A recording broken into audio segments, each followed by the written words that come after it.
serve to benefit other tenants? Is it just, it depends. And I can't answer that. And even if I could, I'm not allowed to, because I can't make that business decision for you. But again, I would recommend talking to your accountant, to your auditor, to make sure that, again, before making the decision to buy a building and lease it to yourself, which is, again, not an uncommon practice, by the way, but making sure you understand how, if and how it may impact your composite score and metrics being reported to Naccas. I saw one or two questions. I have a question. You may not be able to answer it. So I'm looking at liquidating an asset, which is a van school bus we utilize very rarely in order to pay for this process. Could that negatively impact my composite score if I liquidate that asset to cover the costs of everything that I want to incur for it depends. It actually might help you. If you have an asset, the question was, I have an asset, a vehicle that I'm not really using and I'm planning to sell it. If that vehicle right now, if it's not fully depreciated, meaning there's value still left on it, and it's on your books, and it's not funded by debt, there's not a loan associated with it, right now that property is actually hurting your composite score. So by selling it, actually would help your composite score. But again, to see if and how, because that one vehicle though, I don't know the size of your business. And that one vehicle, the sale of it, may have no impact whatsoever. It might be a decimal point in terms of the composite score. It might have a huge impact. And that's why, again, the composite score scales huge businesses, medium businesses, small businesses, tiny businesses, all on the same playing field. And that's why to use the composite score calculator, which again, I want to make sure we get time to, we're going to get to and calculate. I'm going to show you where to find it and how to use it. Okay. Before I move on, this is mostly for you guys. We talked about this already. Naccas is 3 alternative ratios, right? If you don't meet the composite score, to have a current ratio of 1 to 1 or greater. We talked about that. Here's the official formula. Again, you have it in your slides. And tangible net worth, again, it's equity that's on the balance sheet, and it takes out your intangible assets, and it takes out your related party receivables, and that's how it calculates tangible net worth. Which, by the way, the adjusted equity that's in the composite score does the same thing. Takes out intangible assets, takes out unsecured related party receivables.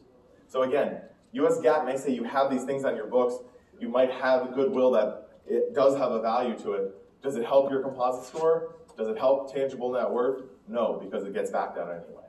Is there a question? Yeah, so if you own a building, I know you talked a lot about depreciating, and you always do that even though in reality the building is appreciating. You get an example of your house, and if you bought anything in the last 10 years, really, now you might be a little concerned, but like, you know what I mean? The building's going to appreciate every year, not depreciate, but I've noticed no matter what, you always say depreciate, and I was a little confused by that. That's correct, and I guarantee you, you weren't the only one who thought that. And actually, when I taught this class yesterday, I had a similar question. The concept of that, right, in appreciating asset, something that's gaining value, what's known in the accounting world is mark to market. You're marking it up to the fair market value of what it's worth. US GAAP, generally accepted accounting principles, with the exception of certain things like investments. On property, plant, and equipment is not recorded at fair market value ever, except in a sale transaction, like when you're buying a school and all of its assets. Well, that's a whole different thing. But on a building, right, GAAP says it has to be recorded at historical cost, what you paid for it, and it's never marked up or down based on the market. Right? Because in theory, how often does that change? Daily, weekly, monthly, yearly? The last 3 years, yeah, daily. Right. And are there, for your building, is there probably 7 different valuations that somebody would give you, and you'd have to pay all of them? It's only worth what's in. That's exactly right. And so US GAAP says it's recorded on historical cost, and that's why it's just depreciated over time.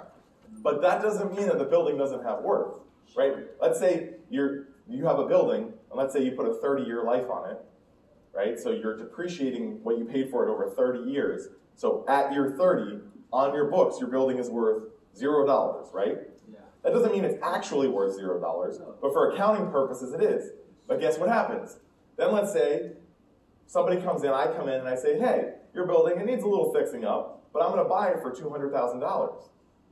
Well, guess what? From accounting, guess how much the gain is on that building? $200,000. Because the cost that's left over is zero.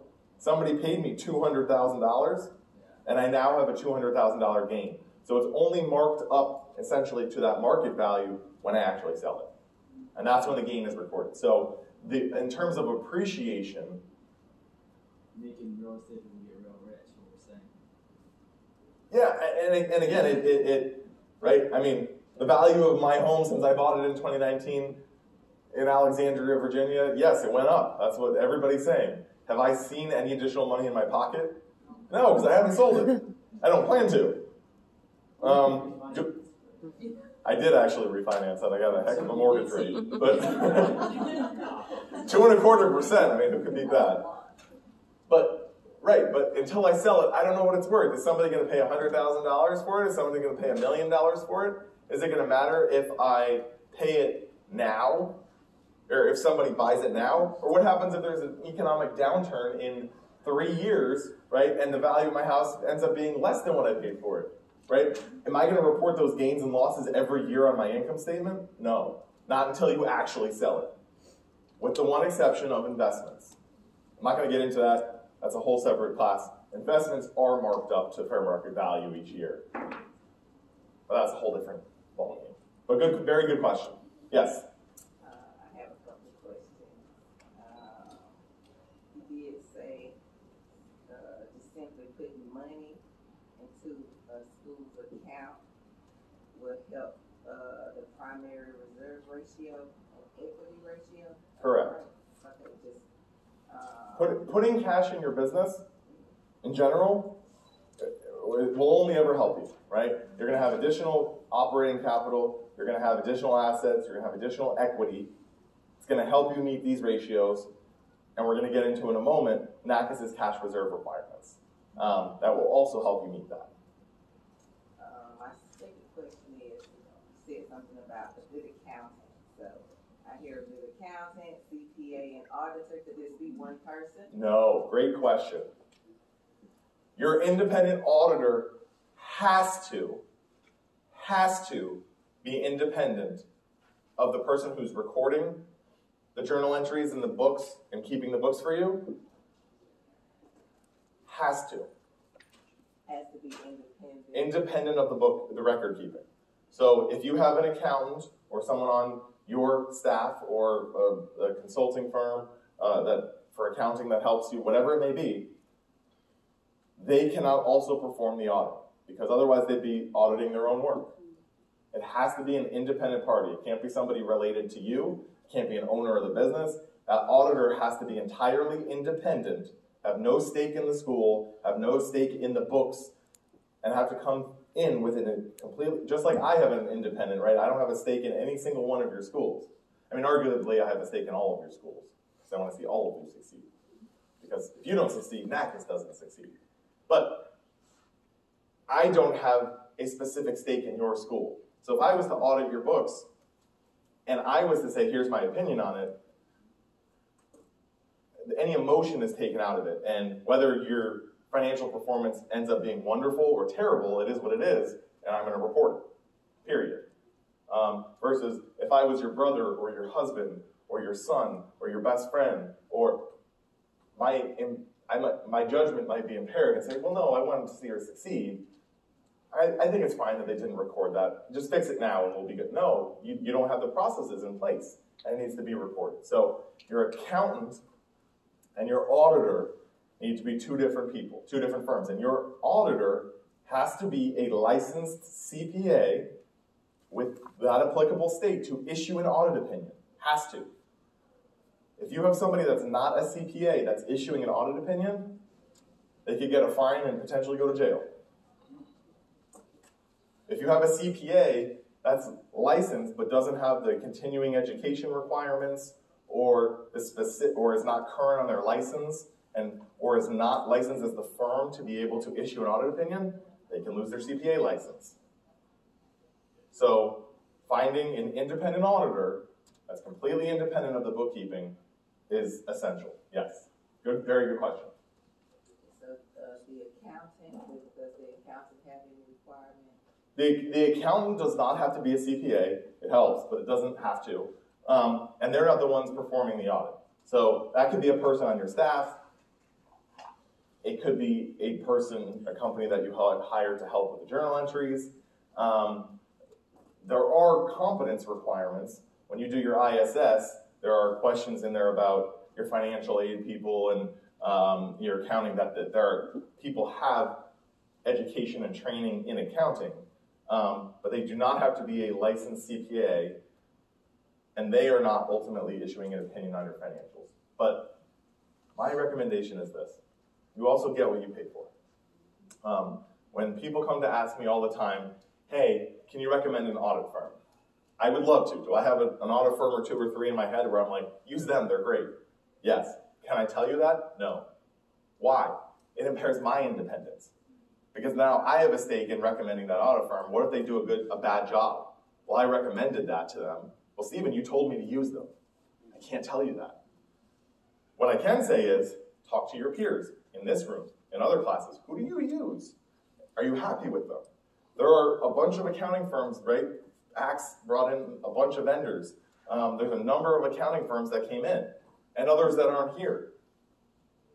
Talk to them. Understand, what their knowledge base is. Again, the composite score is only an education sector thing. If you're in the restaurant industry, if you're in tech, if you're in some other business other than DOE and Naccas compliance, an accountant has no idea what a composite score is. That's not a thing otherwise. And you think it's going to be advantageous to find an auditor that's familiar with Naccas requirements, with DOE requirements, with all these regulatory pieces? I think so, right? The last thing you want to do is go through all this work, hire a discount auditor, and then your audit gets kicked back for 15 reasons from Naccas because you didn't have this and you didn't have that and this wasn't recorded and this isn't a license, all these things. But I recognize that costs money, right? And so you have to weigh the pros and cons. And is the juice worth the squeeze? But again, talk to your peers. The other owners and school administrators that are in this room, that are in the other classes, again, the firms that are with Axe, talk to them. Gather information and then make it whatever the best decision for you is. Okay? Great questions. Thank you. Okay. We alluded to this, Naccas' policy on reserves. Naccas has a policy. It's policy 7.03. It's in your handbook. It's in the policies section. It's after the standards. That every school has to meet. That you have to have 3% of your prior year's audited net revenues in reserves for a certain portion of the current year. I'll break that down. Let's say last year, I had my audit done, and I had $100,000 in revenues. That's on your income statement, right? That's what you earned. Revenues, not cash coming in, revenues. I had $100,000 in revenues last year. 3% of that is $3,000. That tells me that I need to have $3,000 in reserves this year for a certain period of time. I'm going to go through that in a moment. That certain period of time is you have to maintain the reserve, 3% of last year's revenues. You have to maintain it this year for the last 3 months of your fiscal year and at least 6 of the other 9 available months in the year. You say, what? Is it easier just to meet it the entire year? Yes. Can you not meet it for 3 months during the year, that as long as they're not the last 3 months of your fiscal year? Yes, Naccas allows that. So you don't have to meet it your whole year. But let me put this into perspective. And let's even use a bigger number. A school that does $1 million in revenue in a year. 3% of that is $30,000, right? How quickly do you think a school doing $1 million in revenue burns through $30,000. Very good. Less than a month, I would say, right? Maybe a couple weeks, maybe a week, right? Between payroll and rent and utilities and supplies and, right? You're talking maybe a couple weeks. That's the benchmark. That's what you have to meet as a minimum. And by the way, you don't have to meet it for the entire year. You have to meet it for at least the last 3 months of your fiscal year and at least 6 of the other 9 months. So again, if you do drop below at certain points, it's not the end of the world. But again, is it just easier to meet it throughout? Yes. What qualifies as a reserve? It's not just cash in the bank. We think of, when we hear reserves policy, well, I need to have this money as cash sitting in my school bank account. Yes, that counts. Absolutely. By the way, it has to be in the institution's name. So it can't be in your personal name, right? In my example, Stevens School of Cosmetology, Inc., right? That's the corporation that owns my business. The money has to be in the bank account of Stevens School of Cosmetology, not in my personal bank account of Stephen Goldstein. That's not counted towards it. It has to be in the school's name. What else counts? A line of credit, available credit. So I talked about before, right? When will a bank give you money? When you don't need it. Right? Well, when you're in a good credit-worthy position, does it hurt to say, in my example, with $1 million you do in revenue, right? 3% of that's 30 grand. To go to the bank and say, hey, I kind of want to take out a $30,000 revolving line of credit. That doesn't mean you're taking out $30,000 right now. That's just saying you're pre-approved, excuse me, should you need to take out any of that money, you can draw down that $30,000, you're already pre-approved, right? So when you do need it later on, you don't have to go through the credit process with them, you're already approved. And if you don't use it, maybe you pay a couple $100s in a loan administration type fee with your bank. But oh, by the way, at the same time, regardless of how much money is in your bank account, you still meet Naccas' cash reserves because you have that available credit. And so we said line of credit. Would and we'll do this by show of hands, what about a corporate credit card? I have a corporate credit card that I have credit on for my school. Would that count, yes or no? How many say yes? Yeah. How many say no? Everybody gets a gold and platinum star. You're right. A corporate credit card is no different than a revolving line of credit, if you think about it. You're pre-approved at a credit limit for a certain amount. When you make charges against it, you're borrowing against that line, that revolving line of credit with your credit card. And when you pay your credit card, either off or make payments on it, you're making repayments towards it. And you're borrowing against your available credit. Keep in mind for the reserves, it's the portion of the available credit you have. If you've already used the credit, it's not available. Naccas wants to make sure that you either have that minimum level, again, 3%, that you have that cash either available to you in your bank account or in available credit, or any combination thereof. And again, that's the minimum benchmark. It can absolutely be more, but that's the minimum. Yes, sir, in the back. So, I'm sorry, Steve, but I just have a question for you. So it says specifically there, at least 3% prior year's audited net revenue. Correct. So let's assume that a school does $500,000 of tuition. Mm-hmm. Okay. That's what the tuition was that it received the prior year, $500,000. Now, Not that it received, that it earned. that it earned. Okay, but is that what we're going by? Yes. Okay, so what does the net mean? So it could be net of refunds. So net revenues are defined. Let's say you have tuition revenues of $1 million and you gave back refunds of $10,000. Okay, so but it's still the gross tuition less any refunds that went back. So it's essentially a gross tuition. Well, not gross, it's net, but it's net of refunds. And by the way, it would include not only tuition, it would include all net revenue. So if you had clinic floor sales, product inventory, that's How about kit sales? I'm sorry? How about kit? Yep. If that's a revenue line item. It's not just tuition, it's all revenue. Correct. Yes. and it's 3% of prior year's audited net revenues, you need to have 3% of that this year for that duration of time. Again, if you meet it for the whole year, then you met it. But when you say net, does that mean expenses coming out of it? No, so not net income, net revenue. Right. So it's based on net revenue, which is your gross revenue items, less any discounts and allowances, which would be refunds, or if you gave somebody a discount because they paid early or something like that. It would not be net of any type of expenses, because that's net income, which is not this metric. This is net revenues. Yep.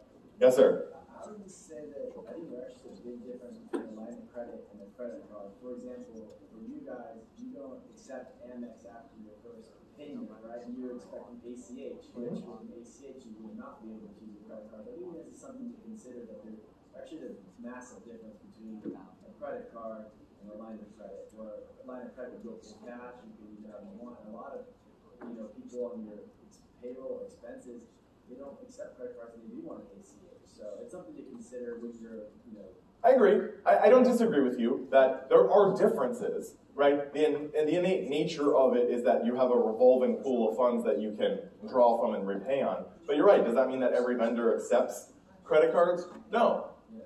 Right? It's easy to get a credit card. It's probably a lot harder to get a line of credit. Argue, it depends.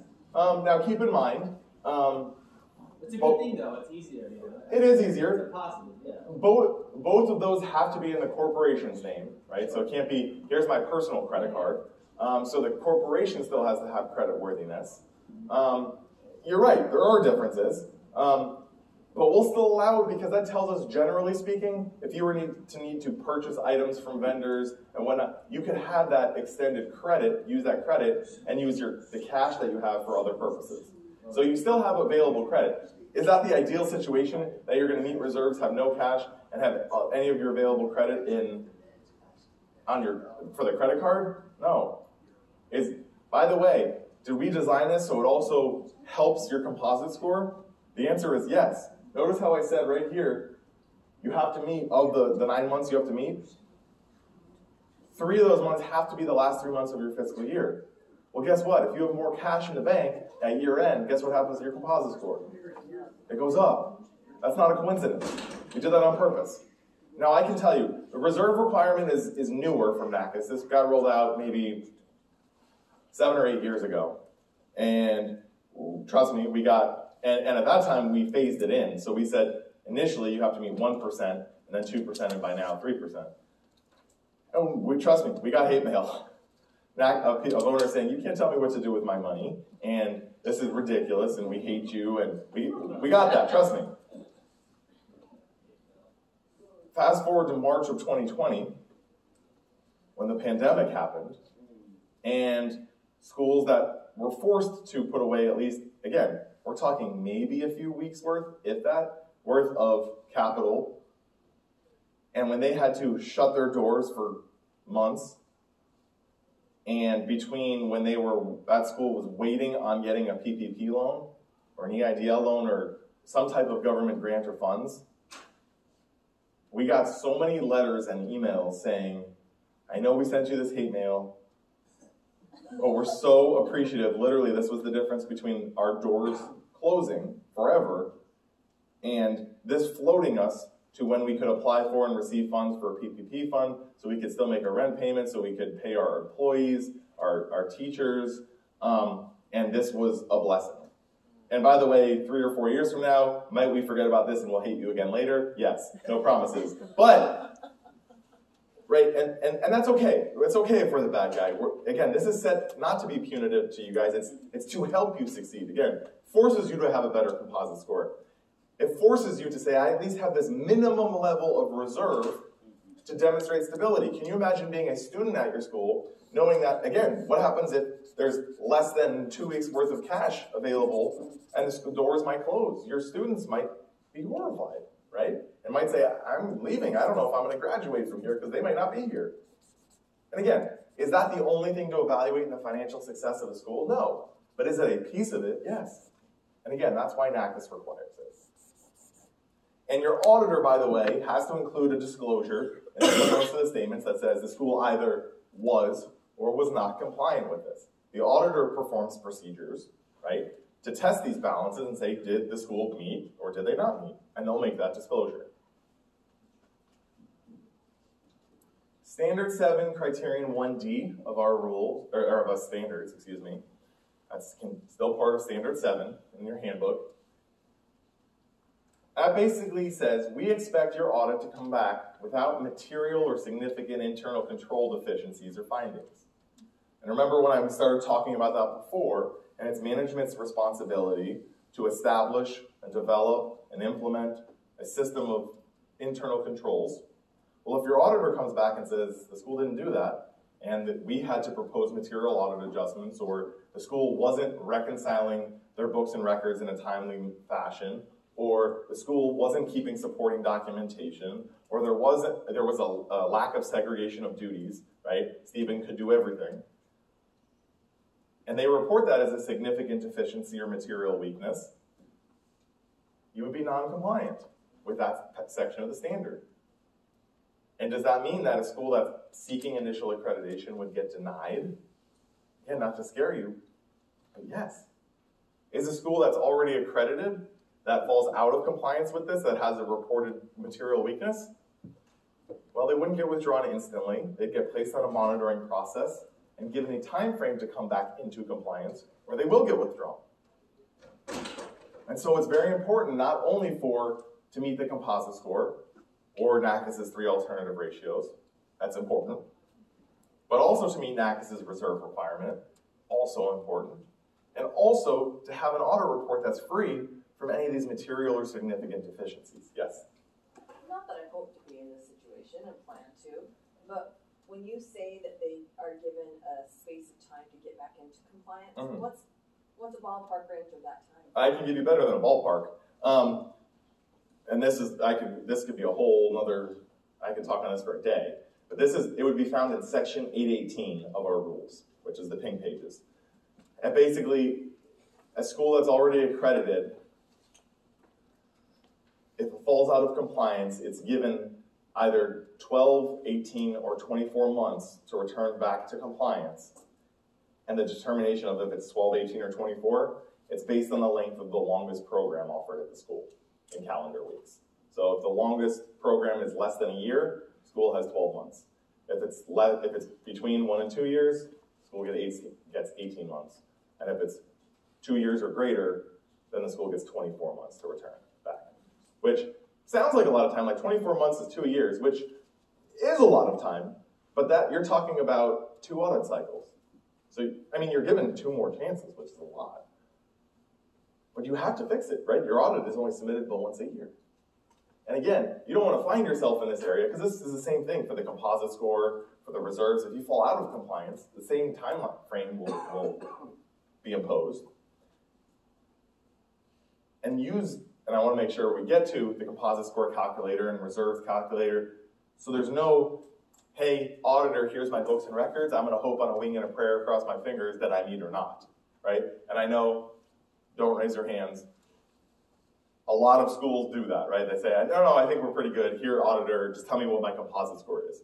It should be, no, auditor, here's my books and records. I know I have a 2.6 composite score, but let me know whatever you need, right? And you already made that decision in planning. Said, no, I made the evaluation. We didn't take out that loan. We paid this off. I took a distribution. We have this in reserves. And there should be no surprises at your end. Do you have a question? Yeah. So it's my understanding that when we first submit our application for candidacy, we do not yet have to submit this. At what point do we submit? So section 5.1 of our rules, we're going to skip that. Perfect. Alluding to, because that's the next slide that I have. Section 5.1 of our rules says most things that we've talked about. It has to comply with standard 7, criterion 1. We talked about that, which is the comp score, 3 alternative ratios, the reserves, internal controls. It has to be audited and submitted by your auditor to the Naccas portal. Has to be by your auditor, submitted directly to us. It's prepared on an accrual basis of accounting and in accordance with US GAAP. And you all are now experts on accrual basis accounting, right? Right? How many of us walk know more about accrual basis accounting than when you walked in? Oh, come on. Not everybody. All right. You're forced to raise your hand. Come on, I process your financial statements. There we go. All right. Yeah. It has to, again, include the calculations about if the school is compliant with Standard 7, the composite score, or the 3 alternative ratios.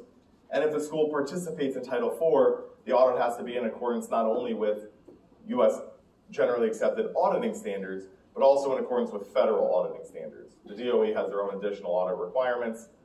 This generates that report on internal controls and compliance to tell Naccas, is the school not, I don't want to say not non-compliant, is the school compliant with all laws and regulations, and are there no deficiencies to report? Timing of due dates. A set of the audited financials is first due to Naccas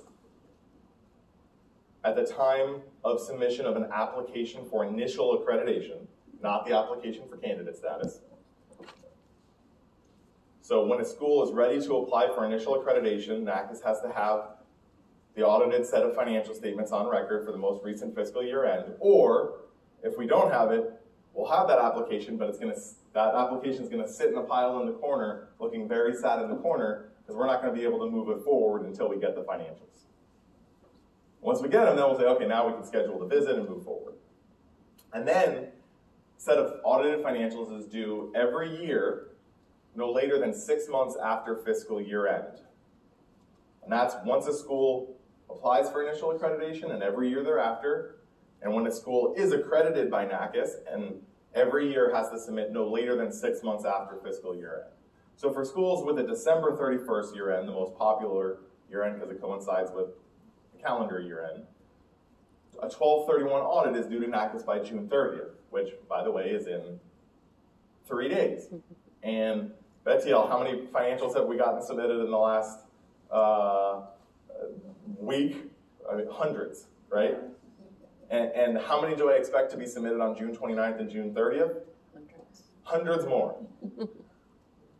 So, I mean, it happens every year. But you don't have to wait until the last minute, until 6 months. You can certainly submit it sooner. And a reason why you might is the 14-month rule. I call it that, by the way. There's no thing in our handbook that says the 14-month rule. But I call it that. It's section 5.1D of our rules. Okay, Stephen, that doesn't help me.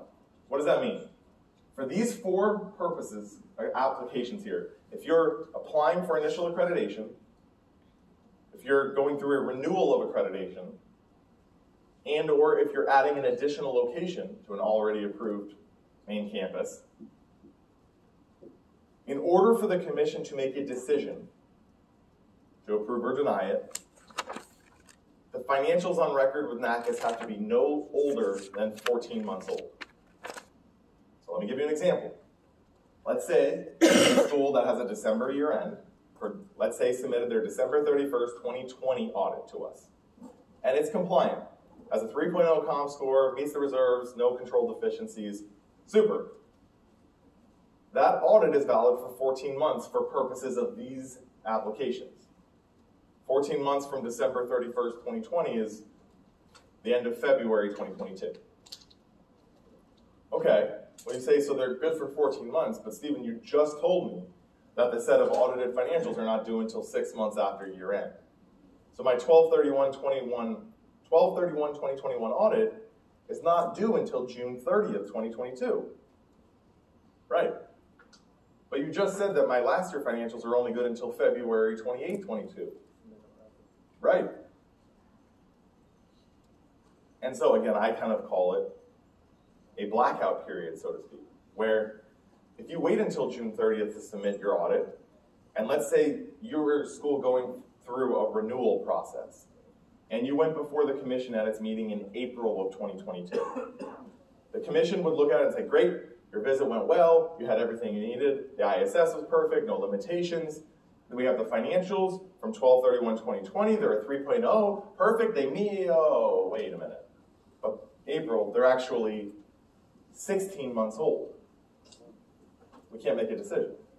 And so what the commission will do, the official term is they will defer you, meaning they will take you and they will punch you down the line. And you'll get a letter that says, the commission deferred action on your application because the financial statements are too old. And then, inevitably, I'll get a phone call that says, well, what do you mean they're too old? My 12/31/21 financials are not due until June 30th. And I'll say, right. But for this, it's too old. So can you submit them sooner? Yes. Especially if you're going through a renewal, especially depending on the timing of your initial accreditation visit. Yes, submit them sooner. Now, when the commission defers action, that doesn't mean that they say yes. That doesn't mean that they say no. All it says is, we can't make a decision because we don't have current information. And if you think about it, right, in this instance, the commission would say, we can't really tell if your school is a financially stable school that we're going to accredit or re-accredit now based on financials from 16 months ago. Imagine what your school's financials was 16 months ago, right? That was the height of the pandemic. Things were very different than they are now. And that's the reason why. So make sure, especially if you are applying for initial accreditation or going through a renewal process, understanding the time frame of when your financials are due to Naccas, but if you don't want to get held up in the process, making sure that by the time your school is going to go before the commission, you have current financials on record so you don't get deferred. And again, if you do get deferred, you just get punted down the line, you get put in a pile on the side, and we wait. And we wait. And then the financials come in. We got them. We'll process them, and then we'll add it back to the commission, and you'll go back before the commission. But sometimes that could be months. And you probably don't want to wait. Yes, sir? So to move into initial status from candidate status? No. This is only for granting of initial accreditation. Okay. So this is becoming an accredited school. Okay. So the application for initial accreditation, so when you're going before, this is essentially the actions for the commission to say, we are granting you accreditation, we are renewing your accreditation, or we are approving an additional location for your already approved main. So you could be in initial status, but to go before the commission, right, you have to have this in. Well, you still might go before the commission, but if it's too old, they'll say, okay, well, we have to defer you. Right. Okay. And then you'll get a letter saying, you went before the commission at this meeting in April, and they couldn't make a decision because your financials were too old. And then I get the phone call, and then I'll have the same conversation. But, and again, there's a lot of times and dates and periods. I recognize that. If you're unsure, what should you do? Call us. And if we don't pick up the phone because we're on a call with another school, what should you do? Email us.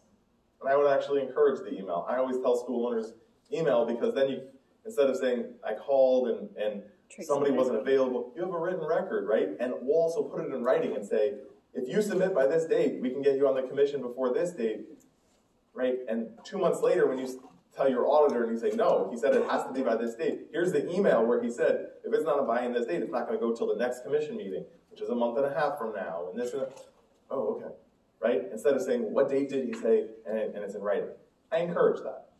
I want to get to your question, but I want to make sure we also get through. So hold that thought, and you can come see me after. But I want to make sure I get to the walking through the composite score example. So as I promised, it feels good to sit down. I'm going to walk you through exactly where to find the composite score calculator on our website. So if you go to our website at naccas.org, so www.naccas.org, there are tools, they're in a number of places. I think the easiest to find it is if you go under Applications and Forms, and then All Applications and Forms, and if you scroll to the very bottom, there's a couple of these Excel documents. The first one is composite score formula, and it's our worksheet for the composite.